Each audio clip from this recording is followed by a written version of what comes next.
என்னோடு கூட திருப்பிக் கொள்ளுங்கள். ஏசாயா 30:21. நீங்கள் வலதுபுறமாய் சாயும் போதும் இடதுபுறமாய் சாயும் போதும் வழி இதுவே, இதிலே நடவுங்கள் என்று உங்களுக்கு பின்னாலே சொல்லும் வார்த்தையை உங்கள் காதுகள் கேட்கும். Your ears will hear the word behind you. This is the way, walk in it, whenever you turn to the right or to the left. நாம் எல்லோருமே நமது ஊர்ல பேருந்துகளில் பயணம் செய்திருக்கிறோம். அதுல நடத்துனர் அடிக்கிற ஒவ்வொரு விசிலும் வித்தியாசமா இருக்கும். வேகமாக ஓடிக்கொண்டிருக்கிற பேருந்து திடீரென்று நிற்பதற்கு ஒரு வகையான விசில் அவர் ஊதுவார். உடனடியாக நிக்கணும் அப்படின்னா, அடுத்த ஸ்டாப்ல நிக்கணும் அப்படின்னா ஒரு வகையான விசில் ஊதுவார். அல்லது நிற்க கூடாது ஆனா லேசா ஸ்லோ பண்ணணும் அப்படின்னா அதற்கு ஒரு விதமான விசில் ஊதுவார். ரிவர்ஸ் எடுக்கிறதுக்கு பஸ் ஸ்டாண்ட்ல எல்லாம் பார்த்திருப்போம், அவ்வளவு சர்வசாதாரணமா அவங்க விசில் கொடுப்பாங்க. டிரைவர் அதை என்னவோ ஒரு மொழி போல அதை புரிந்து கொண்டு அழகாக வண்டியை ரிவர்ஸ் பண்ணுவாரு. லெஃப்ட்ல ஓடிக்கிறதும் ரைட்ல ஓடிக்கிறதுமா எல்லாவற்றையும் அவ்வளவு சிறப்பா செய்வார். காரணம் என்னவென்றால் அந்த கண்டக்டருடைய மன ஓட்டம், அவர் சொல்ல வருகிறதான செய்தி அந்த சத்தத்துல அதை சரியான முறையில் இவர் அவரோடு இணைந்து இருப்பதனாலே, அதை கேட்பதனாலே, அதே வகையில அதை சரியான முறையில் செய்வதனால் விபத்துகள் இல்லாமல் நிற்க வேண்டிய இடத்தில் நிறுத்தி, வளைக்க வேண்டிய இடத்தில் வளைத்து, ஓட்ட வேண்டிய வேகத்தில் ஓட்டுகிறார். இது நாம் கண்களால் பார்த்த ஒரு அநேக சம்பவங்கள் இல்லையா? ஆகவே அந்த விசில் சத்தத்திற்கு மொழி இருக்கிறது. நமக்கு புரியாத மொழி, ஆனால் டிரைவருக்கு மட்டுமே புரிந்த மொழி, அல்லது கண்டக்டருக்கும் டிரைவருக்கு மட்டுமே புரிந்த மொழி இல்லையா? இங்கே வேதம் சொல்லுகிறது, உங்கள் காதுகள் அந்த சத்தத்தை கேட்கும். நீங்கள் வலதுபுறம் சாயும் போதும் அல்லது இடதுபுறம் சாயும் போதும், அதாவது நீங்கள் இந்த பாதையில் பயணிக்கும் போதும் அல்லது திரும்பி இந்த திசை தீர்மானிக்கும் போதும் உங்கள் காதுகள் ஒரு சத்தத்தை கேட்கும். உங்களுக்கு பின்னால் இருந்து சொல்வது போல, வழி இதுதான், இது அல்ல இதுதான், அல்லது இது அல்ல இதுதான் என்று உங்களுக்கு சொல்லுகிறதான ஒரு சத்தத்தை உங்கள் காதுகள் கேட்கும். சத்தத்தை, வார்த்தையை என்று சொல்லுகிறார். ஆக நீங்கள் நடந்து போகும்போது பின்னால் இருந்து ஒரு சத்தம் உங்களுக்கு கேட்க வேண்டும் என்றால், முதலாவது உங்கள் காதுகள் சரியாய் வேலை செய்கிறவர்களாய் இருக்க வேண்டும், கேட்க வேண்டும். காது அடைச்சிக்கிட்டு நிறைய உள்ள இந்த வேக்ஸ் போயிட்டு அடைச்சிக்கிட்டு மந்தமா இருக்கிற மக்கள் உண்டு. கிச்சன்ல இருப்பாங்க, ஹால்ல இருந்து கூப்பிட்டா கூட திரும்பி பார்க்க மாட்டாங்க. காரணம், காதுகள்ல ஒரு மந்தம் ஒண்ணு, அல்லது அவர்களுடைய நினைவுகள் அல்லது எண்ணங்கள் வேறெங்கோ கொடுத்துட்டு இருப்பாங்க. ஆகவே அந்த சத்தம் காதுல விடாது. ஒண்ணு காது மந்தமா இருக்கும், அல்லது அவர்களுடைய எண்ணங்களும் நினைவுகளும் யோசனைகளும் வேறொரு இடத்தில் இருக்கும், ஆகவே கேட்காது. அப்போ பின்னால் இருந்து ஒரு சத்தம் கேட்கும், இதுதான் வழி, இதில் நடவுங்கள் என்று. அது கேட்பது யாருக்கு கேட்கும் என்றால், செவிகள் திறந்திருக்கிறவர்களுக்கு. அதே வேளையில் வருகிற சத்தத்தை ரிசீவ் பண்ணிக்கிற ஆயத்தமாய் இருக்கிற காதுகளுக்கு. இது இரண்டும் இல்லாதவர்களுக்கு அது கேட்காது இல்லையா? நாம் சபைக்கு வாரம் தவறாமல் வருகிறோம், கர்த்தருடைய வார்த்தைகளை கேட்கிறோம், பல்வேறு யூடியூப் தளங்கள்ல செய்தி கேட்கிறோம். நீங்களே வேதம் வாசிக்கும் போது வார்த்தைகளை நீங்கள் வாசிக்கிறீர்கள், அது உங்கள் காதுகளுக்குள் போகிறது, சிந்தைக்குள் போகிறது. ஆனால் இவைகள் எல்லாம் உங்களுக்கு பின்னால் இருந்து கேட்கிற சத்தமா இருக்கிறதா? இதுதான் வழி, இதிலே நடவுங்கள் என்று சொல்வது போல உங்களுக்கு வந்து சேருகிறதா? அல்லது உங்கள் காதுகள் மந்தமா இருப்பதனாலே உங்களுக்கு வந்து சேராமல் இருக்கிறதா? அல்லது உங்கள் எண்ணங்களும் யோசனைகளும் வேறொரு இடத்தில் இருப்பதனாலே அது உங்களுக்கு வந்து எட்டவில்லையா என்ற கேள்வியை நாம் ஒவ்வொருவரும் கேட்க வேண்டும். காரணம், கடவுள் நமக்கான வார்த்தைகளை ஒவ்வொரு நாளும் கொடுத்து கொண்டே இருக்கிறார். ஜஸ்ட் இமேஜின், அந்த கண்டக்டர் விசில் அடிச்ச உடனே ரிவர்ஸ் பண்றதுக்காக விசில் கொடுக்குறாரு. டிரைவர் வந்து அதை ஒரு பொருட்டா எடுத்துக்காம ஆக்சிலேட்டர் அழுத்தி வேகமா நேரா வராரு. பின்னாடி இருக்கிற பஸ்ல இடிச்சிடுவாரு. அப்ப கண்டக்டர் வந்து ஸ்ட்ராங்கா வேகமா ஒரு விசில் அங்க கொடுத்த உடனே அவர் ஒரு பிரேக் அழுத்துறாரு. அழுத்துவதனால பாதுகாப்பு. அப்ப அந்த சத்தத்தை receive பண்ணுவதும் according to after receiving the voice word acting immediately, turning right or left or choosing way, that's a important thing. அதன் அடிப்படையில் தான் நமது வாழ்க்கையின், அதாவது ஆன்மீக வாழ்க்கையின், கிறிஸ்தவ வாழ்க்கையின் வெற்றி படிகள் படிப்படியாக நமக்கு கிடைக்கும். ஏனென்றால் நீ திரும்ப வேண்டிய பாதையை திரும்பவில்லை எனும் போது உனக்கான வெற்றி படி இங்கே காத்து கொண்டிருக்கிறது. நீ இப்படி திரும்புகிற போது பின்னாலே சத்தம் கேட்கிறது, வழி இது அல்ல என்று நீ திரும்பினால் மட்டுமே அந்த படிகளில் கடந்து போக முடியும். திரும்பவில்லை, you are choosing still, then you will end up in disaster sometimes. ஆகவே உங்கள் காதுகளில் கேட்கிற சத்தம் என்கிற வார்த்தையை நாம் சிந்திக்க போகிறோம். எண்ணாகமம் 10ஆம் அதிகாரம் 2 முதல். கர்த்தர் மோசேயை நோக்கி, சபையை கூடி வரவழைப்பதற்கும் பாளையங்களை பிரயாணப்படுத்துவதற்கும் உபயோகமாக 2 வெள்ளி பூரிகைகளை செய்து கொள்வாயாக. அவைகள் ஒரே வெள்ளி தகட்டால் செய்யப்பட வேண்டும். ஒவ்வொரு ட்ரம்பட்டும் ஒரே மெட்டல்ல, ஒரே எந்த ஜாயிண்டும் இல்லாம ஒரே மெட்டல்ல இருக்கணும். அதாவது ஆங்கிலம் சொல்லுறது ஹேமர்டு சில்வர். சுத்தியலால் தட்டி தட்டி தட்டி தட்டி தட்டியே அதை ஒரு ட்ரம்பட் போல செய்கிற ஒரு ட்ரம்பட் நீ செஞ்சுக்கணும். 2 செய்யணும் என்று சொல்லுகிறார். எதற்கா அந்த ட்ரம்பட்? எதுக்கு சில்வர்ல செய்யற அந்த ட்ரம்பட் எதுக்கு என்றால், பாளையங்களை பிரயாணப்படுத்துவதற்கு. 12 கோத்திரமாகிய இந்த மக்கள் வனாந்தரத்திலே பாளையமாக தங்கி இருக்கிறார்கள். திடீரென்று கடவுள் இவர்கள் புறப்பட வேண்டும் என்று மோசே இடத்துல சொல்லுகிறார் எனும் பட்சத்தில், இதற்கு முன்பு எப்படி இருந்தது என்றால், அவர்கள் புறப்பட வேண்டும் என்கிற நிலை வருகிற போது மேகஸ்தம்பம் அந்த கூடாரத்திலிருந்து எழும்பும். மேலே மேகஸ்தம்பம் கூடாரத்திலிருந்து எழும்பின உடனே எல்லோரும் தெரிந்து கொள்வார்கள், நாம் பயணப்பட ஆயத்தமாக வேண்டும் என்று. உடனடியாக எல்லோரும் அவரவர்கள் கூடாரங்களை காலி செய்து சுருட்டி கட்டி எல்லா பொருட்களையும் எடுத்துக்கொண்டு ஆயத்தமாக நிற்பார்கள். யார் முதலில் கிளம்ப வேண்டுமோ அவர்கள் கிளம்ப எல்லோரும் பின்தொடர்வார்கள். இது அவர்களுடைய இயல்பு. மேகஸ்தம்பம் எழும்பினால் அவர்கள் புறப்படுவார்கள். இப்பொழுது கர்த்தர் சொல்லுகிறார், அவர்களோடு கம்யூனிகேட் பண்ணுவதற்கு, அவர்களுக்கு செய்திகளை பரிமாறிக்கொள்ள அவர் என்ன சொல்றாருன்னா, 2 வெள்ளி பூரிகைகளை, அதாவது ட்ரம்பட்ஸ் செய்து கொள், எக்காலங்களை செய்து கொள் என்று சொல்லுகிறார். 3ஆம் வசனம் பாரு. அவைகள் 2ஐயும் நீங்கள் ஊதுகிற போது சபை மக்கள் எல்லோரும் ஆசரிப்பு கூடார வாசலில் வந்து கூட வேண்டும். அந்த 2 பூரிகைகளையும் எக்காலங்களையும் ஊதுகிற போது எல்லா மக்களும் வந்து கூட வேண்டும். அதுக்கு அடுத்த வசனம், அவைகளில் ஒன்றை மட்டும் ஊதினால் இந்த இஸ்ரவேல் மக்களில் இருக்கிற தலைவர்கள் மட்டும் வந்து கூட வேண்டும். ஒன்றை மட்டும் ஊதினால் தலைவர்கள் மட்டும் வந்து கூட வேண்டும். 2ஐயும் ஊதினால் மக்கள் எல்லோரும் வந்து கூட வேண்டும். அதுக்கடுத்து, அவைகளை நீங்கள் 2ஆம் தரம், அதாவது முதல் முறை பெரும் துணியாய் நீளமான சத்தம் வருகிறபடி ஊதினால் கிழக்கே இருக்கிறதான பாளையம் புறப்பட வேண்டும். நீளமாக ஊதினால். 2ஆம் முறை நீளமாக ஊதினால் 6ஆம் வசனம், தெற்கே இருக்கிறதான பாளையம் புறப்பட வேண்டும். You see that? சபையை கூட்டுகிறதற்கு நீங்கள் ஊத வேண்டுமே ஒழிய பெரும் துணியாய் கூப்பிடக்கூடாது, நீளமா ஊதக்கூடாது. எத்தனை விதமான இன்ஸ்ட்ரக்ஷன் பாத்தீங்களா? 2ஐயும் வச்சு கூப்பிட்டீங்கன்னா மக்கள் அனைவரும் வந்து சேரணும். 1 வச்சு ஊதுனா, ஒரு எக்காலத்தை ஊதுனா தலைவர்கள் மட்டும் வந்து நிக்கணும்.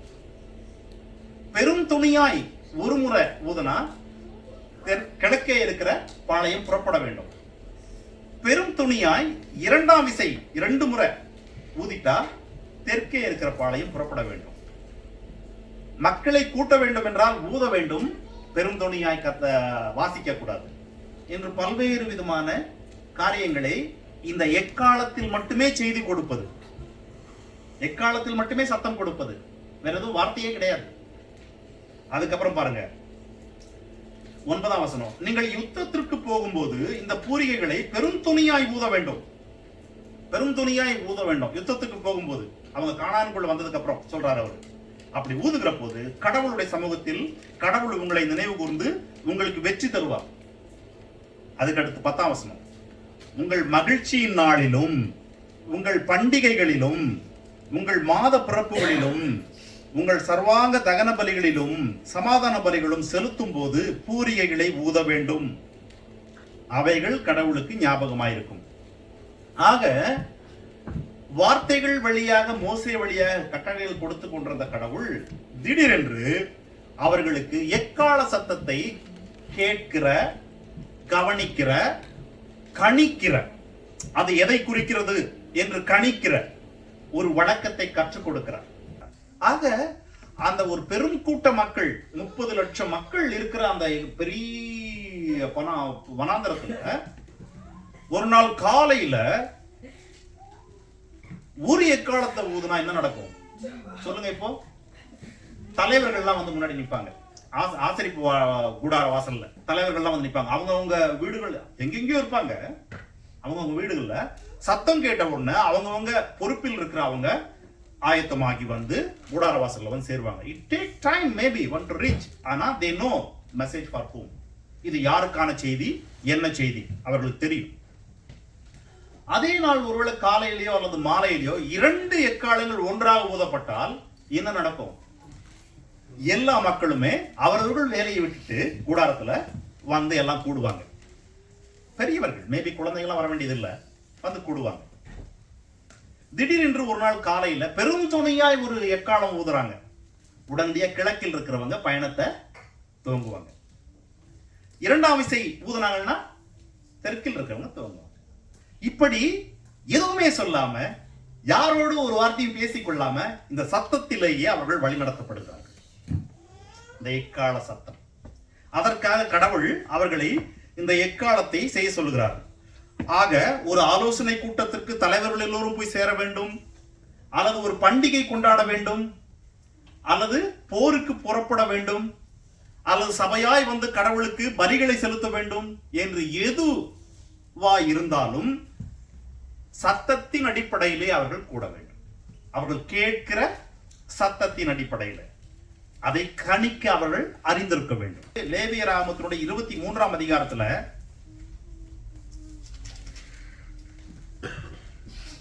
24ஆம் வசனம், அதனுடைய மையப்பகுதி, உங்களுக்கு 7ஆம் மாதம் 1ஆம் தேதி எக்கால சத்தத்தால் ஞாபக குறியாக கொண்டாடுகிற பண்டிகை என்கிற சபை கூடும் பரிசுத்த ஓய்வு நாளா இருப்பதாக என்று சொல்லுகிறார். ஆக 6 மாசம் முடிஞ்சிடுச்சு.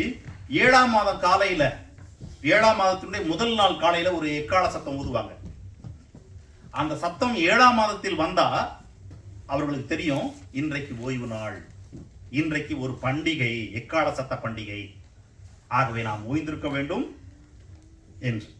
இப்படி ஒவ்வொரு காரியத்தையும் அவர்கள் இந்த சத்தங்களை வைத்து கண்டுகொள்கிறார்கள். எண்ணாகமத்தினுடைய 31ஆம் அதிகாரத்திற்கு வாங்க. இந்த 31ஆம் அதிகாரத்தினுடைய 6ஆம் வசனம் பாருங்க. கர்த்தர் மீதியானியர் ஜனங்களை பழிவாங்க இஸ்ரவேல் மக்களுடைய படைகளை, அதாவது யுத்தத்திற்கு ஆயத்தமா இருக்கிற மக்களை அனுப்புகிறார். அப்படி அனுப்புகிற போது 6ஆம் வசனத்திலே கடவுள் ஏற்கனவே மோசே இடத்துல சொன்ன வண்ணமாக 6ஆம் வசனத்துல என்ன கொடுத்து அனுப்புறானாக்கா, யுத்தத்திற்கு அனுப்புகையில் பினேகாசு கையிலே பரிசுத்த தட்டுமுட்டுகளையும், அதாவது இந்த எடுத்துன்னு போக வேண்டிய பொருட்களையும், அதோடு கூட துணிக்கும் பூரிகைகளை, எக்காலத்தை கொடுத்து அனுப்பினான். கடவுள் என்ன சொன்னாரு? உங்களை எதிரிகளுக்கு முன்பு நீ யுத்தத்துக்கு போகும்போது எக்காலத்தை பெருந்துணியா ஊது. நீ ஊதுனா I will give you victory. ஆகவே அந்த யுத்தத்திற்கு கடவுள் சொல்லுகிறபடியே போகிறார்கள். கடவுள் சொன்ன வண்ணமாகவே எக்காலத்தை எடுத்துக்கொண்டு போகிறார்கள், வெற்றி பெற்று வருகிறார்கள். ஆக கடவுள் அவர்களுக்கு இந்த சத்தங்களை கணிக்க, கேட்க, அதன்படி செயல்பட கற்றுக் கொடுத்து ஒவ்வொன்றாய் அவர்களை பழக்கி வைத்துக் கொண்டு வருகிறார். எசேக்கியேல் 33 அதுல பாருங்க, கடவுள் ஒரு அழகான ஒரு எக்ஸாம்பிள் சொல்றாரு. 1ஆம் வசனத்துல இருந்து என்ன சொல்றாருன்னா, இந்த தேசத்தின் ஜனங்கள் ஒரு யுத்தம் வருகிறது தேசத்தின் மீது என்கிற நேரத்திலே யுத்தத்தின் செய்தி அவர்கள் கேட்க துவங்கின போதே என்ன பண்றாங்கன்னா, அந்த தேசத்தில் இருக்கிற ஒருவனை தெரிந்து கொள்கிறார்கள். தெரிந்து கொண்டு அவனை காவல் கோபுரத்தின், இந்த கோட்டைகள் இருக்கும்ல, மதில்கள் இருக்கும்ல, அங்க இருக்கிற காவல் கோபுரத்தின் மேல அவனை நிக்க வைக்கிறாங்க. நிக்க வச்சு, நீதான் இந்த தேசத்திற்கான காவல்காரன். என்ன பண்ணணும்? படை தூரத்தில் வருகிறதுக்கு முன்பே நீ கணித்து பார்த்து எச்சரிக்க வேண்டும். எக்கால சத்தத்தை ஊதி எச்சரிக்க வேண்டும். அப்படி நீ சொல்லி அவனை காவல்காரனாக வைத்த பின்பு அவன் என்ன பண்றான்? இரவும் பகலும் கண் விழித்து தூரத்தில் எந்த திசையில் இருந்தாவது படைகள் வருகிறதா என்று பார்த்து கொண்டே இருக்கிறான். ஆபத்து வருகிறதா என்று பார்த்து கொண்டே இருக்கிறான். வெகு தொலைவில் லேசான ஒரு தூசு கண்களுக்கு எழுந்தாவே அதை அவர்கள் கணிக்க அறிந்திருப்பார்கள். வெகு தொலைவில் ஏதோ ஒரு புகை திடீரென்று புதிதாய் தோன்றுகிறது என்றாலே ஏதோ ஒரு கூட்டம் வருகிறது என்று அறிந்து கொள்வார். உடனடியாக அவன் எக்காலத்தை எடுத்து ஊதி தேசத்தில் இருக்கிற எல்லா மக்களையும் எச்சரிப்பான். இதற்காகத்தான் அவன் காவலாளனாக ஏற்படுத்தப்பட்டிருக்கிறான். அப்ப சொல்றாரு, அவன் அப்படி ஏற்படுத்தப்பட்ட அவன் பட்டயம் வருகிறதை காணுகிறான். கண்டு எக்காலத்தை ஊதி எச்சரிக்கிறான். எச்சரிப்பின் சத்தத்தை கேட்கிறவன் அதை கேட்டும் எச்சரிக்கையாய் இராமல் இறந்து போனால் அவன் எச்சரிக்கையாய் இராதபடினாலே இறந்து போனான். இவன் சத்தத்தை ஊதி, ஆனால் இவன் சத்தத்தை ஊதவில்லை, எக்காலத்தை ஊதவில்லை. ஊதாமல் அவன் இருக்கும்போது பட்டயம் வருகிறது, மக்கள் கொல்லப்படுகிறார்கள் எனும் போது ஊதாத அந்த காவலாளன் மீது நான் அவனுடைய ரத்தத்தை பழியாய் கேட்பேன். காரணம், காவல்காரன் ஊதி எச்சரித்திருக்க வேண்டும். அவன் எச்சரிக்கவில்லை. ஊதி எச்சரித்த பின்பும் அவன் கவனிக்கவில்லை, ஆனால் மரித்து போனான்.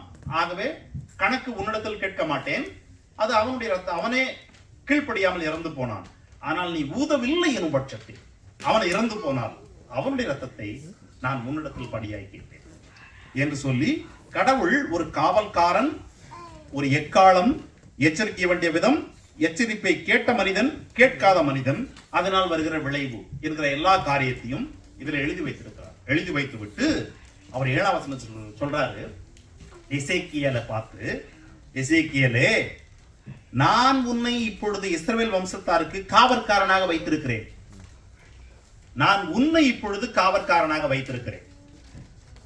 ஆகவே நீ நான் கொடுக்கிற வார்த்தைகளை கேட்டு அவைகளை என் நாமத்தை கொண்டு அவர்களை எச்சரி என்று சொல்லுகிறார்.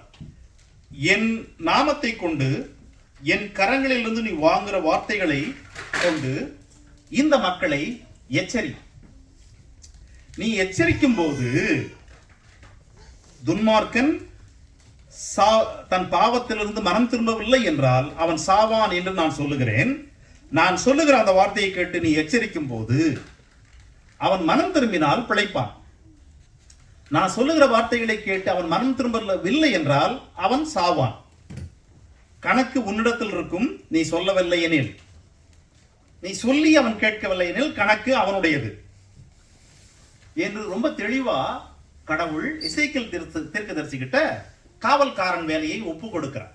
காவல்காரன் என்றால் தூரத்தில் வருகிறதான ஒரு ஆபத்தை முன்கூட்டியே கணித்து எச்சரிப்பவன். வருகிறது ஆபத்து என்று சொல்ல வேண்டியவன். இதே விஷயத்தை இதே எசேக்கியேல் புத்தகத்தினுடைய 3ஆம் அதிகாரத்தில் இருப்புங்க. எசேக்கியேல் 3 அதுல 17 முதல் பாருங்க. மனுபுத்திரனே, உன்னை இஸ்ரவேல் வம்சத்தாருக்கு காவலாளனாக வைத்தேன். நீ என் வாயினாலே வார்த்தைகளை கேட்டு என் நாமத்தினாலே அவர்களை எச்சரி. நீ எச்சரித்து அவர்கள் திரும்பினால் அவர்கள் வாழ்வார்கள். நீ எச்சரித்து அவர்கள் திரும்பவில்லை எனில் அவர்கள் அழிவார்கள் என்று சொல்லி கடவுள் அவருடைய வழியை, ஈவன் நீதிமானா இருக்கிற ஒருவன் தன் நீதியை விட்டு விலகி விட்டான், அதை நீ எச்சரிக்கிறாய், அவன் அதை கேட்டு மனம் திரும்புகிறான், அவன் வாழ்வான். நீதிமானாய் இருக்கிறான், இருந்து தன் நீதியை விட்டு நீதிகேடு செய்கிறான், நீ எச்சரித்தும் அவன் கீழ்ப்படியவில்லை, அவன் சாவான் என்று சொல்லி மனம் திரும்ப மனமற்ற துன்மார்க்கன், மனம் திரும்ப மனம் இருக்கும் துன்மார்க்கன், மனம் திரும்பாமல் அநீதி செய்யும் நீதிமான், அல்லது மனம் திரும்ப வாஞ்சை இருக்கிற அநீதி செய்யும் நீதிமான் என்கிற ஒவ்வொருவரையும் எச்சரிக்க வேண்டிய வேலையை கடவுள் அவருடைய ஊழியக்காரன் கரங்களில் கொடுத்திருக்கிறார். ஆகவேத்தான் சபைகளிலே அடிக்கடி மனம் திரும்பு என்கிற செய்தியை கர்த்தருடைய ஊழியக்காரர்கள் சொல்லுகிறார்கள். மனம் திரும்பு என்று. நீ போகிற பாதை கடவுளுடைய பாதை அல்ல என்கிற சத்தம், வழி இது அல்ல என்கிற சத்தம், கடவுளுக்கு இது விருப்பமானது அல்ல என்கிற சத்தம். ஏன் சபைகளில் இவ்விதமான செய்திகள் அடிக்கடி வருகிறது? இந்த வசனத்துல கவனிச்சீங்களா? அந்த காவலாளன் இவர்களால் ஏற்படுத்தப்பட்டவன். இந்த மக்கள் தான் அவனை காவலாளர் ஏற்படுத்துறாங்களாம். 33 அதிகாரத்துல தேசத்துல யுத்தம் வருது என்று ஒரு காவலாளனை ஏற்படுத்திக்கிறாங்க. அவன் எதற்காக ஏற்படுத்துறாங்க? ஊதி எச்சரிக்கணும். அவன் எச்சரிக்கிறான். எச்சரித்த பின்பும் ஒருவன் அதை எடுத்துக்கொள்ளாம இருக்கிறான். வருகிற பட்டயத்தினாலே கொல்லப்படுகிறான். அப்போ எச்சரிப்பு வரும், அதை கேட்காமல் இருக்கிற நிலை காவலாளனை ஏற்படுத்தின மனிதனே இருக்கிறான். அந்த வசனத்தின்படி ஏற்படுத்தின மனிதனே இருக்கிறான்.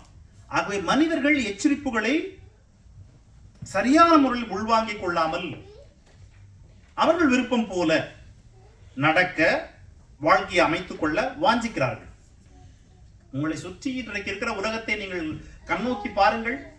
எத்தனை விதமான காரியங்கள் அவரவர்கள் தங்கள் சுய விருப்பங்களுக்கு ஏற்ப வாழ்கிறது. திருப்புங்கள் எரேமியா 16ஆம் அதிகாரம், மன்னிக்கவும் எரேமியா 6ஆம் அதிகாரம். சரி, 16ல இருந்தே பாருங்க. வழிகளிலே நின்று பூர்வ வழிகள் எவை என்று கேட்டு விசாரித்து நல்ல வழி எங்கே என்று பார்த்து அதிலே நடவுங்கள். அப்படி நடக்கும்போது உங்கள் ஆத்துமாக்களுக்கு இளைப்பாறுதல் கிடைக்கும். கடவுள் சொல்றாரு மக்கள் கிட்ட. வழி 2-3 வழி குறுக்க போய் நிக்குது இல்ல, ஒரு குறுக்கு சந்து வழியா 4 வழியா பிரியிற இடம், 3 வழியா பிரியிற இடம், அந்த மாதிரிப்பட்ட ஒரு சந்து இடத்துல போய் நின்று நீ எது நல்ல வழி, எது பூர்வ வழி, அதாவது நம்முடைய முன்னோர்கள் நடந்த ஒரு நியாயமான வழி எது, உத்தமமான வழி எது, அல்லது எது சரியா இது அந்த தேசத்திற்கு கொண்டு போகிற ஒரு பாதுகாப்பான பாதை என்பதை விசாரித்து அதிலே நடுவுங்கள். அப்படி நடக்கும்போது நீ பாதுகாக்கப்படுவாய் என்று கடவுள் சொல்றாரு. சொல்லிட்டு அவர் சொல்றாரு அடுத்த வசனத்துல, நான் உங்கள் மேல் காவலாளரை வைத்தேன், வைத்து எக்கால சத்தத்திற்கு செவி கொடுங்கள் என்று சொன்னேன். உனக்கு காவலாளனை வச்சுட்டு எக்காலம், அவன் ஒரு எக்காலம் ஊதுவான், அந்த சத்தத்துக்கு செவி கொடு என்று சொன்னேன். ஆனால் நீங்களோ, இஸ்ரவேல் மக்களை பார்த்து சொல்றாரு, நாங்கள் செவி கொடுக்க மாட்டோம் என்று சொல்லுகிறீர்கள். எரேமியாவை காவலாளனா வச்சாரு. எரேமியா எக்காலம் ஊதுறாரு. It is not physical trumpet, the word which he received from God. கடவுளிடத்தில் வாங்கின வார்த்தைகளை அவர் சொல்லுகிறார். எரேமியா அவங்க சொல்றாங்க, no, we will not listen you. எசேக்கியேல காவலாளனா வைக்கிறாரு. He received word from God and he is teaching them. எக்காலம் ஊதுறார் வார்த்தையா. They said, we will not listen you. இன்றைக்கும் எச்சரிப்பின் சத்தங்கள் ஆங்காங்கே கொடுக்கப்படுகிற போது மக்கள் அதை ஒரு பொருட்டா எடுத்துக்கொள்வது இல்லை. ஏசாயா 58 வசனம் 1 கடவுள் சொல்றார் ஏசாயா கிட்ட, சத்தமிட்டு கூப்பிடு, அடக்கிக் கொள்ளாதே, எக்காலத்தை போல உன் சத்தத்தை உயர்த்தி என் ஜனத்திற்கு அவர்கள் மீறுதலையும் யாக்கோபின் வம்சத்தாருக்கு அவர்கள் பாவங்களையும் தெரிவி. எக்கால சத்தம் எந்த மூலையில் இருக்கிறவனுக்கும் கேட்கும். காரணம் அந்த எக்காலம் என்கிற அந்த ஷேப்பு, அந்த மெட்டல், அந்த ஊதுகிற விதம் ஆகியவை எல்லாம் சேர்ந்து அது அவ்வளவு தூரத்திற்கு சத்தம் எட்டும்.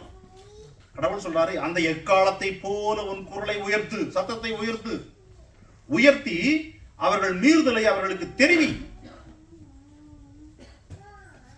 ஓசியா திருப்புங்க. ஓசியாவுடைய 8ஆம் அதிகாரம் 1ஆம் வசனம். ஓசியா தீர்க்கதரிசி கடவுள் சொல்றாரு, உன் வாயிலே எக்காலத்தை வை. Keep trumpet in your mouth. It was not talking a physical trumpet. அதாவது உன் வாயிலே எக்காலத்தை வை தீர்க்கதரிசி சொல்றாரு. என்னது? அவர்கள் என் உடன்படிக்கையை மீறினார்கள். ஆகவே கழுகை போல சத்துரு வருகிறான். துரோகம் பண்ணினார்கள், கழுகை போல சத்துரு வருகிறான். ஆகவே எக்காலத்தை வைத்து அதை அவர்களுக்கு அறிவி என்று கடவுள் எக்காலத்தை சத்தத்தை கேட்பது, கணிப்பது, அதன்படி செயல்படுவது என்று அவர்களுக்கு துவங்கி அந்த பழக்கத்தை தீர்க்கதரிசிகள் வழியாக வார்த்தைகளாய் கொடுப்பதாகவே அவர்களுக்குள் படிப்படியாக கொண்டு வருகிறார். எக்காலம் எக்காலம் என்கிற ஒரு சொல்லாடலை கர்த்தருடைய வார்த்தையை அறிவிப்பதற்கே, எச்சரிப்பதற்கே, போர் வருகிறது என்று எச்சரிக்க எக்காலம், இப்பொழுது கர்த்தர் அழிக்க இருக்கிறார் என்று எச்சரிக்க கர்த்தருடைய வார்த்தை என்கிற எக்காலம் என்று சொல்லி அவர்களை அதற்கு பழக்கப்படுத்தி கொண்டு வருகிறார். பிரியமானவர்களே, புதிய ஏற்பாட்டுக்கு நீங்க வந்தீங்கன்னா வேதம் சொல்லுகிறது, இயேசு நமக்கு சொல்லியிருக்காங்க, வலுவாய் தொனிக்கும் எக்கால சத்தத்தோடு அவருடைய தூதர்கள் வருவார்கள், மனுஷகுமாரன் இறங்கி வருவார். மத்தேயு 24:31. வலுவாய் தொனிக்கும் எக்கால சத்தத்தோடு. இது உண்மையிலேயே எக்காலம் தான், தேவ எக்காலம். கடவுளுடைய தூதர்கள் கரங்களில் கொடுக்கிறதான உண்மையான தேவ எக்காலம். அந்த எக்காலத்தை பயன்படுத்தி கடைசி நாளில், கடவுள் முன்கரிக்கிற அந்த நாளிலே தூதர்கள் எக்காலத்தை ஊதுவார்கள். எடுத்து வாசிங்க, மத்தேயு 24:31. வலுவாய் தொனிக்கும் எக்கால சத்தத்தோடு அவர் தமது தூதர்களை அனுப்புவார். அந்த தூதர்கள் அவரால் தெரிந்து கொள்ளப்பட்டவர்களை 4 முனைகளிலும், வானத்தின் 4 முனைகளிலும் திசைகளிலும் வந்து கூட்டி சேர்ப்பார்கள். அப்படியே இன்னொரு வசனத்தை உங்களுக்கு காட்டுறேன் பாருங்க. 1 தெசலோனிக்கேயர் 4:16. ஏனெனில் கர்த்தர் தாமே ஆரவாரத்தோடும் பிரதான தூதனுடைய சத்தத்தோடும் தேவ எக்காலத்தோடும் இறங்கி வருவார். தேவ எக்காலம். அப்படியே 1 கொரிந்தியர் 15 வாங்க, 52. 51 முதல் 51, 52. இதோ ஒரு ரகசியத்தை உங்களுக்கு அறிவிக்கிறேன், நாம் எல்லோரும் நித்திரை அடைவது இல்லை, ஆகிலும் கடைசி எக்காலம் தொனிக்கும் போது ஒரு நிமிஷத்தில் ஒரு இமைப்பொழுதிலே நாம் எல்லோரும் மறுரூபமாக்கப்படுவோம். அடுத்த வசனம், எக்காலம் தொனிக்கும், அப்பொழுது மரித்தோர் அழிவில்லாதவர்களாய் எழுந்திருப்பார்கள். எக்கால தத்தத்தை கேட்க வேண்டும், கணிக்க வேண்டும் என்று அவர்களுக்கு கற்றுக் கொடுத்தார். இப்பொழுது புதிய ஏற்பாட்டில் நம்மகிட்ட சொல்றாரு, எக்காலம் தொனிக்க போகிறது சீக்கிரத்தில். இது உண்மையான எக்காலம். அந்த உண்மையான எக்காலம் தொனிக்கும் வரைக்கும் கர்த்தருடைய தீர்க்கதரிசிகளாகிய, கர்த்தருடைய ஊழியக்காரர்களாகிய மக்கள் கடவுளுடைய கரங்களிலிருந்து பெற்றுக்கொண்ட வார்த்தைகளை, வேதத்தில் எழுதப்பட்ட வார்த்தைகளை அவர்கள் எக்காலங்களாய் ஊதுவார்கள், வார்த்தைகளாய் அறிவிப்பார்கள். அதை கேட்டு மனம் திரும்புகிறவன் பட்டயத்திற்கு தப்பிக் கொள்ளுகிறான், அழிவுக்கு தப்பிக் கொள்ளுகிறான். மனம் திரும்பவில்லை என்கிற பட்சத்தில் பட்டயம் அவனை மேற்கொள்ளும். இஸ்ரவேல் மக்களுடைய வாழ்வில் நடந்தது போல. ஏசாயா 27:13. அதிலே அவர் சொல்லுகிறார், அக்காலத்திலே ஒரு பெரிய எக்காலம் ஊதப்படும். அப்படி ஊதுகிற போது என்னவா? கடவுள் கொடுக்கிற சிக்னல் இதெல்லாம்.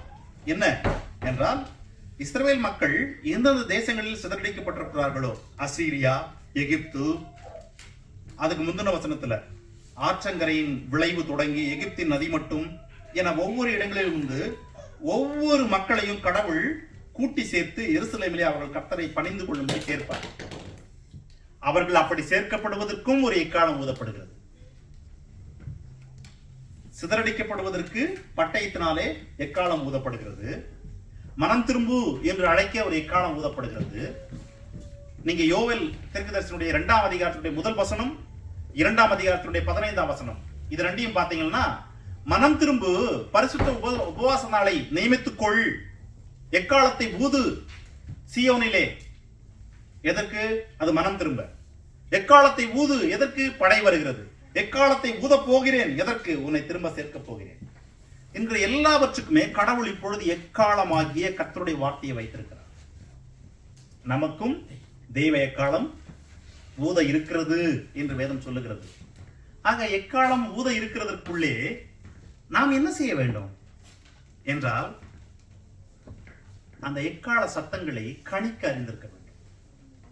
இன்றைக்கு நீங்கள் வேதத்தில் ஒவ்வொரு நாளும் கர்த்தருடைய வசனத்தை வாசிக்கும் போது, கேட்கும் போது வருகிற சத்தங்களை, வார்த்தைகளை கணிக்க, கவனிக்க அறிந்திருக்க வேண்டும். 1 கொரிந்தியர் 14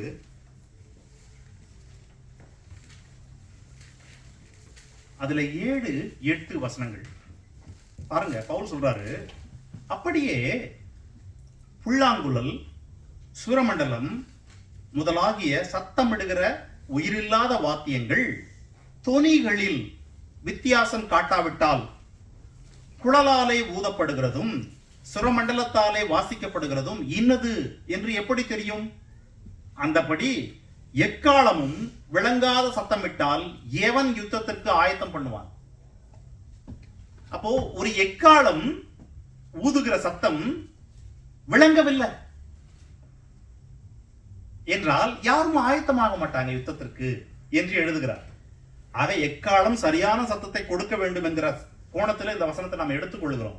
but the context for these verses is not for that. இது அந்நிய பாஷை என்கிற காரியத்தை குறித்த அல்லது தீர்க்கதரிசன வரங்களை குறித்த காரியங்கள். ஆனால் நாமோ எக்காலம் சரியான சத்தம், விளங்காத சத்தம் இட்டால் நமக்கு புரியாது. உங்கள யாருக்கு கர்த்தருடைய வார்த்தை இந்த சபையில் சொல்லப்படுகிறது புரியல, விளங்காத சத்தமா இருக்குது? எத்தனை பேருக்கு இல்ல? எல்லாருக்கும் விளங்குற சத்தம் தான் வருது இங்கிருந்து. ஏன்னா இது வேதத்திலிருந்து வருகிற சத்தம். ஆக விளங்குற சத்தம் தானே இங்கிருந்து வருகிறது. டேக் லிசன், அதை லிசன் பண்ணுங்க, கவனியுங்கள், கவனியுங்கள், கணியுங்கள். யாருக்கு சொல்லப்படுகிறது இது? ஒரு வசனத்தை கேட்ட உடனே இது அவனுக்கு தான் நினைக்கிறான். எப்படி? இது அவனுக்கு தான் நினைக்கிறான். அவன் மட்டும் இன்னைக்கு வந்தானா அவனுக்கு நல்லா தெரிஞ்சிருக்கும், இன்னைக்கு வராமல் போயிட்டானே, அல்லது இது அவளுக்கு தான் நினைக்கிறான் அப்படின்னு நினைச்சுக்குவாங்க சில பேர். அன்பு மக்களே, நோ நோ நோ, இது யாருக்கு என்று, அதாவது இன்னாருக்கு என்று நாம் தீர்மானிப்பதில்லை. You need to receive it. It's for you. It's for you. 2 எக்காலத்தையும் ஒன்னா ஊதிட்டு இருக்கும்போது இஸ்ரவேல்ல இது அவங்களுக்கு, இது இவங்களுக்கு நாம யாரும் நினைக்க முடியாது. It is for everyone. Is it not? Everyone. ஆக எல்லாரும் கூடணும். எல்லாரும் கூடுவதற்கான ஒரு சத்தம் எக்காலம் எழுப்பி கொண்டிருக்கும் போது இது அவனுக்கு, இது இவளுக்குன்னு எடுத்துக்கிறதுனால நாம் தான் மோசம் போயிடும். ஆகவே the words which here spoken is for everybody, for all of us. Listen carefully. அதை சரியான முறையில் கவனியுங்கள். பிரியமானவர்களே, இந்த இஸ்ரவேல் மக்களுடைய வாழ்க்கையிலே இந்த எக்காலம், அதாவது சுத்தமான வெள்ளியினாலே ஹெர்மர்டு சில்வர்ல செய்யப்பட்ட அந்த எக்காலம் மிக முக்கியமானது. அதன் வழியாகத்தான் அவர்களுக்கு செய்தியே வருகிறது. அதன் வழியாகத்தான் அவர்களுக்கு செய்தியே வருகிறது. நமக்கும் ஒரு தேவ எக்காலம் இருக்குது. என்ன என்றால் 7 தரம் மண் குகையில் சுத்திகரிக்கப்பட்ட வெள்ளியினால் செய்யப்பட்ட ஒரு எக்காலம். சங்கீதம் 12ஆம் அதிகாரம் திருப்புங்க. சங்கீதம் 12:6. கர்த்தருடைய சொற்கள் மண் குகையில் 7 தரம் உருக்கி புடமிடப்பட்ட வெள்ளிக்கு ஒப்பான சுத்த சொற்கள்.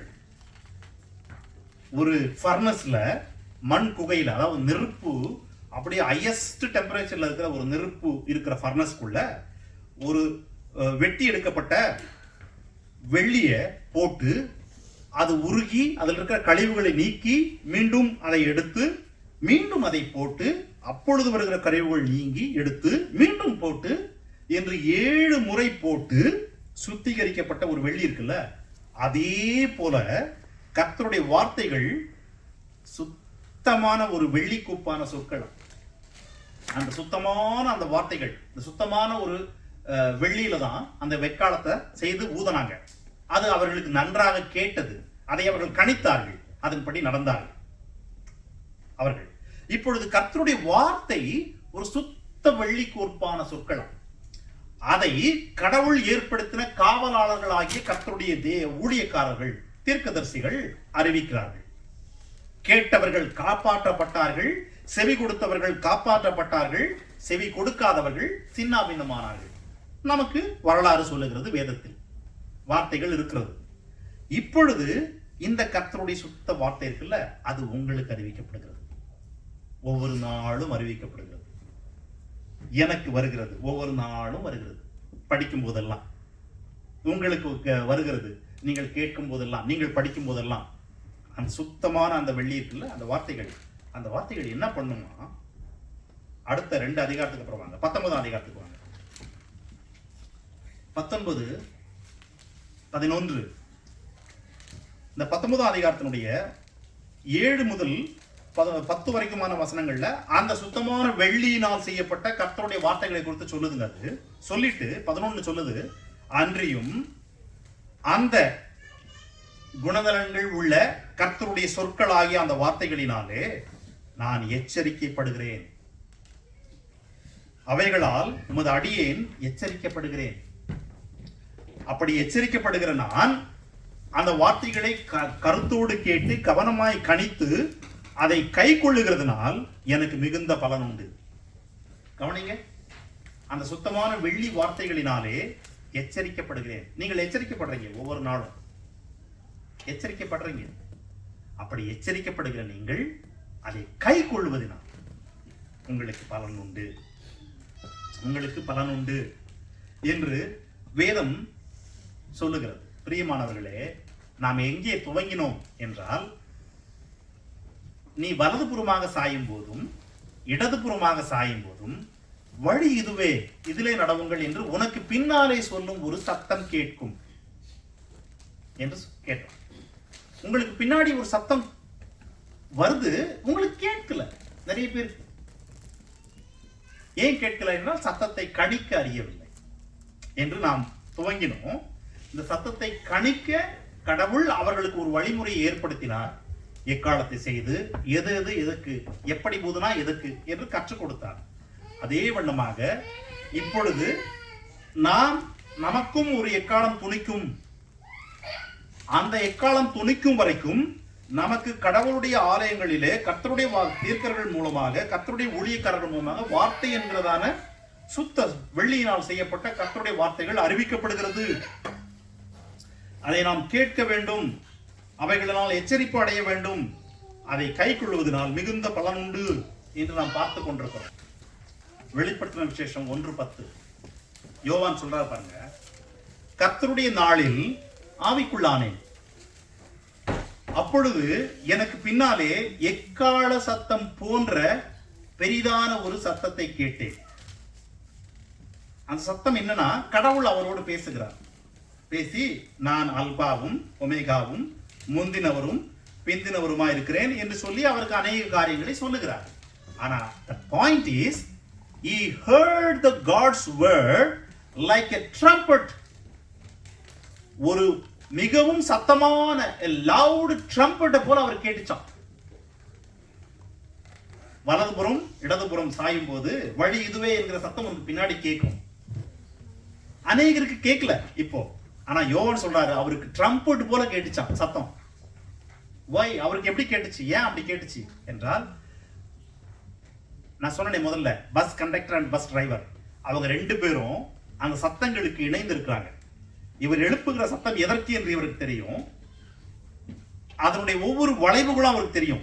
லைட்டா அடிச்சா, வேகமா அடிச்சா, ஷார்ப்பா அடிச்சா, எல்லாமும் தெரியும். இவங்க 2 பேரும் அப்படி இணைஞ்சிருக்கிறதுனால அந்த வாய்ஸ் அந்த பஸ்ல இருக்கிற அநேகருக்கு கேட்காம இருந்தா கூட டிரைவருக்கு மட்டும் கேட்கும். பல்வேறு கூட்டம் இருந்தாலும் அந்த பஸ்ல ஒருவேளை பாடல் கூட பாடிட்டு இருக்கும் டேப்ல, whatever it is, but the driver will listen the voice immediately. ஏனா he is connected with him in that way. யோவானுக்கு ஆண்டவர் உடைய சத்தம் ஒரு ட்ரம்பட் போல கேட்டுச்சான். reason he was connected with God in such a way. அவருடைய மனசாட்சியிலே சுத்தம் இருந்தது. there is no any unconfessed sin in his heart. His conscience is clear with God, with people, so he can able to hear God's voice like a trumpet.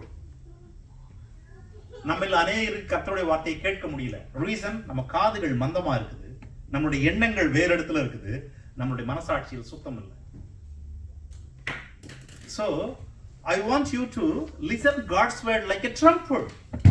ஒரு எக்காள சத்தத்தை போல நீ கேட்க வேண்டும், கேட்டு உணர்வடைய வேண்டும், உணர்வடைந்து பாதுகாக்கப்பட வேண்டும், எச்சரிக்கப்பட வேண்டும். 2 Timothy chapter 4 verses 2. Preach the word, be ready in season and out of season, reprove, rebuke, exhort with great patience and instruction. சமயம் வாய்த்தாலும் வாய்க்காவிட்டாலும் ஜாக்கிரதையாய் திருவசனத்தை பிரசங்கம் பண்ணு, எல்லா நீடிய சாந்தத்தோடும் உபதேசத்தோடும் கண்டனம் பண்ணி கடிந்து கொண்டு புத்தி சொல்லு. இதுதான் எக்காலம். சபைகளிலே ஆங்காங்கே அவ்வப்போது இவ்விதமான எக்காலங்கள் ஊதப்படும். கடிந்து கொண்டு கண்டனம் பண்ணி புத்தி சொல்கிற, நீடிய சாந்தத்தோடு ஜாக்கிரதையோடு திருவசனத்தை அறிவிக்கிற. திருவசனம் என்ன சொல்லுகிறது? மனம் திரும்பு என்று சொல்லுகிறது. உன் உன் உன் மனசாட்சியை சுத்தமர கழுவு என்று சொல்லுகிறது. உன் காதுகளில் விருத்த சேதனம் அடையட்டும் என்று சொல்லுகிறது. கர்த்தருடைய வார்த்தை யோவானுக்கு கேட்டது போல லவுட் ட்ரம்பட்டா கேட்கும் என்று சொல்லுகிறது. ஆகவே நீ சமயம் வாய்த்தாலும் வாய்க்காவிட்டும் ஜாக்கிரதையாய் திருவசனத்தை பிரசங்கம் பண்ணு, எல்லா காவலோடும் எல்லா சாந்தத்தோடும் உபதேசம் பண்ணு, கண்டித்து கடிந்து கொண்டு புத்தி சொல்லு. This is what actually today's Christianity need. இன்றைய கிறிஸ்தவம் அதிகம் தேவை என்னவென்றால் எக்காலங்கள் ஊதப்பட வேண்டும் சபைகளிலே. கர்த்தருடைய வார்த்தைகள் எக்காலமாய் புறப்பட வேண்டும். அது மட்டுமல்ல, அந்த வார்த்தைகள் எக்கால சத்தம் போலவே உங்களுக்கு கேட்கவும் வேண்டும். யோவானுக்கு கேட்டது போல. எக்கால சத்தம் இல்ல என்று நினைச்சுக்கிட்டு இருந்த பட்டயம் வந்து வெட்டிடுமே, யுத்தத்துல உயிர் போயிடுமே இல்லையா? ஆகவே எக்காலம் சத்தமாவே உங்களுக்கு கேட்கணும். சபையில் எக்கால சத்தமே இல்லாம புல்லாங்குழல் ஊதிட்டு இருந்தா பிரயோஜனம் இல்ல. நான் எக்காலம் ஊதலனா அது உனக்கு புல்லாங்குழலா கேட்டாலும் பிரயோஜனம் இல்ல. சமயம் வாய்த்தாலும் வாய்க்காவிட்டாலும் by doing this thing both of us, நாம் அனைவருமே காப்பாற்றப்படும், நானும் நீங்களும். ஏனென்றால் உங்களுடைய ரத்தப்பழி காவலாளன் ஒருவேளை சொல்லலனாக்கா அவங்ககிட்ட எசேக்கியேல் பார்த்தோம்ல, உங்களுடைய ரத்தப்பழி காவலாளன் சொல்லலனா காவலாளன் கிட்ட எச்சரிக்கலனா. ஆகவே நானும் காப்பாற்றப்பட வேண்டும், நீங்களும் காப்பாற்றப்பட வேண்டும் என்கிற அந்த ஒழுங்கு கடவுள் வைத்திருக்கிறார். ஆகவே பிரியமானவர்களே, வழி இதுவே, இதை நடவுங்கள் என்கிற சத்தத்திற்கு நாம் எப்பொழுதும் செவி கொடுக்க வேண்டும். Hebrews 12:25 பேசுகிறவருக்கு நீங்கள் செவி கொடுக்க மாட்டோம் என்று விலகாதபடிக்கு எச்சரிக்கையாயிருங்கள். ஏனெனில் பூமியிலே பேசினவருக்கு செவி கொடுக்க மாட்டோம் என்று விலகினவர்கள் தப்பி போகாமல் இருக்க, பரலோகத்திலிருந்து பேசுகிறவரை நாம் விட்டு விலகினால் எப்படி தப்பி போவோம்? இது ஒரு ட்ரம்பட், ஒரு எக்கால சத்தம். இப்பொழுது இது 2000 வருஷத்துக்கு முன்னாடி எழுதப்பட்டாயிற்று. இன்றைக்கு இங்கே ஊதப்படுகிறது. என்னது? பேசுகிறவருக்கு செவி கொடுங்கள். It is not talking about me. பேசுகிறவன் சொல்லுது இங்க என்ன சொல்லல, பேசுகிறவர் என்று கடவுளை சொல்லுகிறார் பரிசுத்த ஆவியானவர். பேசுகிற கடவுளுக்கு செவி கொடுங்கள். உங்கள் காதுகள் திறந்திருக்கட்டும். கடவுளுடைய வார்த்தை ட்ரம்பட் போல உங்க காதை வந்து ரீச் பண்ணட்டும். அப்படி ரீச் பண்ண உடனே அந்த சுத்த வெள்ளியினால் செய்யப்பட்ட அந்த வார்த்தைகளால அவைகளாலே நீ எச்சரிக்கப்படுகிறாய். எச்சரிக்கப்பட்ட உடனே செவி கொடு. செவி கொடுக்காமல் விலகி போகாதபடிக்கு எச்சரிக்கையாயிரு. ஏனெனில் அவர்கள் தப்பி போகவில்லை. யாரு? செவி கொடுக்காதவர்கள். நாம் எப்படி தப்பி போக முடியும் கடவுளுக்கு என்று கேள்வி எழுப்புகிறார் புத்தக ஆக்கியோ. Check this word, my dear brothers. It may look like very hard and very, directly coming and hitting you. நேரடியா வந்து நம்மளை தாக்குவது போல. No. God loves you. God loves you. Because God loves you, God tried to warn you in every possible way. In every possible way. Why? ஒரு நாளில் ஒரு தேவ எக்காலம் ஊதப்படும். நொடி பொழுதில் மறுரூபம் ஆவார்கள். கர்த்தருடையவர்கள். அந்த நொடி பொழுதில் மறுரூபமாகிற லிஸ்ட்ல நாம் அப்பொழுது உயிரோடு இருந்தால் நாம் இருப்போமா என்பதற்கான ஆயத்தம் தான் இன்றைக்கு கடவுள் உங்களுக்கு கொடுக்கிற எச்சரிக்கை. அந்த நொடி பொழுதில் எக்காலம் ஊதப்படுகிறதுக்கு முன்பே நாம் இந்த உலகத்தை விட்டு கடந்து போயிருந்தால், கர்த்தருக்குள் மரித்தவர்களாய் நாம் இருக்கும் பட்சத்தில் மட்டுமே நாம் எழுந்திருப்போம் உடனடி முதலாவது. ஆகவே அந்த லிஸ்ட்ல நாம் இருப்போமா என்ற இந்த இரண்டு காரியத்திற்காகத்தான் இந்த எச்சரிக்கை வார்த்தைகள் நமக்கு கொடுக்கப்படுகிறது. வழி இதுவே, இதிலே நடவுங்கள், இதிலே நடவுங்கள். இதிலே நடப்பதற்கு நீ முதலில் கேட்க வேண்டும். கேட்பதை கணிக்க அறிந்திருக்க வேண்டும். உன் காதுகள் திறந்திருக்க வேண்டும். உன் காதுகள் அடைப்பு இல்லாமல் இருக்க வேண்டும். உன் கவனங்கள் இங்கே இருக்க வேண்டும். இரண்டாவது, அது எக்கால சத்தமாகவே உன்னிடத்தில் வந்து சேர வேண்டும். இப்படி இத்தனை காரியங்களை நீங்கள் உள்வாங்கிக் கொள்ளுகிற போது இங்கே ஒவ்வொரு செய்தியும் பிரயோஜனமாயிருக்கும். உங்களுக்கு ஒவ்வொரு வார்த்தையும் பிரயோஜனமாயிருக்கும். தீர்க்கதரிசிகள் சொன்ன அநேக வார்த்தைகள் அன்றைக்கு ஒரு சில இஸ்ரவேல் மக்களுக்கு ரொம்ப பிரயோஜனமா இருந்தது, மிகவும் தேவையா இருந்தது. அவர்கள் அதை ஏற்றுக்கொண்டார்கள், ஆசீர்வதிக்கப்பட்டார்கள்.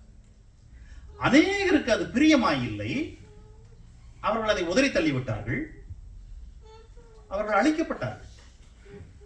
இன்றைக்கும் கர்த்தருடைய வார்த்தைகளை கேட்கிற மக்கள் அநேகர் மனம் திரும்புகிறார்கள். ஈக்குவலி அநேகர் மனம் திரும்புவது இல்லை, இருதயத்தை கடினப்படுத்திக் கொள்கிறார்கள்.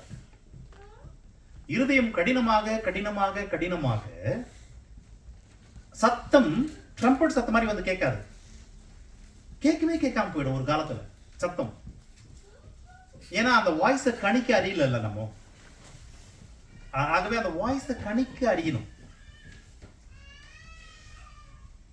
அப்படி நீங்கள் கர்த்தருடைய வார்த்தையாகிய அந்த சத்தங்களை சரியான முறையிலே உள்வாங்கி கணித்து எச்சரிப்பு பெற்று செவி கொடுத்து நலமானதை நீங்கள் பெற்றுக்கொள்ள முடியும். அவைகளினாலே உங்களுக்கு மிகுந்த பலன் உண்டு. சங்கீதம் 19:11 சொல்லுச்சு இல்லையா, மிகுந்த பலன் உண்டு அவைகளை கை கொள்வதனாலே. சங்கீதக்காரன் சொல்றான், அவைகளால் நான் எச்சரிக்கப்படுகிறேன், ஆகவே கை கொள்கிறேன், ஆகவே பலன் அடைகிறேன். எச்சரிக்கப்படுங்கள், எச்சரிக்கையை பெற்றுக்கொள்ளுங்கள், கை கொள்ளுங்கள், பலனை பெற்றுக்கொள்ளுங்கள், பலனை பெற்றுக்கொள்ளுங்கள். பெற்றுக்கொண்டு வழிகளிலே நடவுங்கள். இதுதான் வழி. அந்த வழியிலே நடவுங்கள். நடந்து கர்த்தரை மகிமைப்படுத்துங்கள். May God bless you. நாம் கண்களை மூடி ஜெபிப்போம்.